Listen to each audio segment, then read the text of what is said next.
First of all, let's talk about this situation in Iran. And as we watch these protests erupting across Tehran and throughout broader Iran, and you listen into those comments that you've just heard from General Jones, do you agree that this is perhaps the beginning of the end for this Iranian regime? I think General Jones has some good reasons to feel that. The Iranian regime, however, has been much more resilient than many of us have thought over time. What's true is the death of Soleimani is a historic moment that people are underestimating. He was not only the head of the CIA, essentially the head of the military, the de facto foreign minister, the person dealing with paramilitaries, dealing with spies. He was essentially the governor of Iraq, controlling even to a certain extent the energy of Iraq. So you can't underestimate how important he was. In terms of terrorism and problems, he was probably more important than Osama bin Laden or Baghdadi. He may be more important even than the supreme leader as a linchpin for the country's future. So to have him out of the way and have his crucial number one, his crucial deputy Mohandas killed in the same crash, that has got to destabilize the situation for the leadership. And so what you could have is a schism in the leadership that could cause change. You could have protests on the ground that could cause change. And don't forget, you still have the pressure of economic sanctions.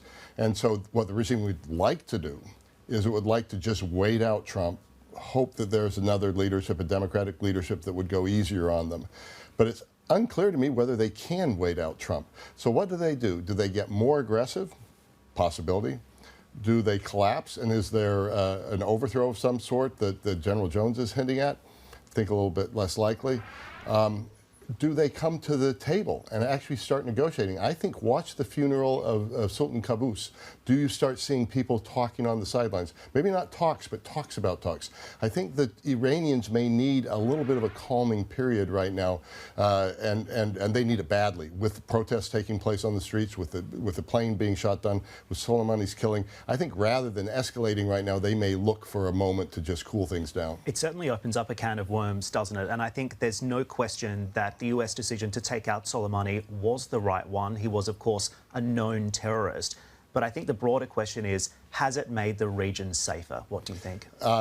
It's justified, but was it smart? And what we're going to see is over time, that will be based on how smart one is in pursuing strategy to go on. What we heard at the Atlantic Council Global Energy Forum, and there were some very smart people also from the U.S. government who deal with these kinds of questions, is they've had their eye on Soleimani for a long time. And they've always stepped back from taking him out. He was really in the background until 2014, and then in the ISIS fight, he came back much more in the foreground. The other thing is he's a hero for proxies. He's a hero for Hezbollah. He's a hero for the Houthis, for Hamas. And so to them, he was untouchable. He was invincible. Now, if you're a proxy wanting to take on Americans, you have to look above you and wonder if there's something flying around that has your name on it. And a few days ago, that was very unlikely. It was really, if Soleimani can be hit, anybody can be hit.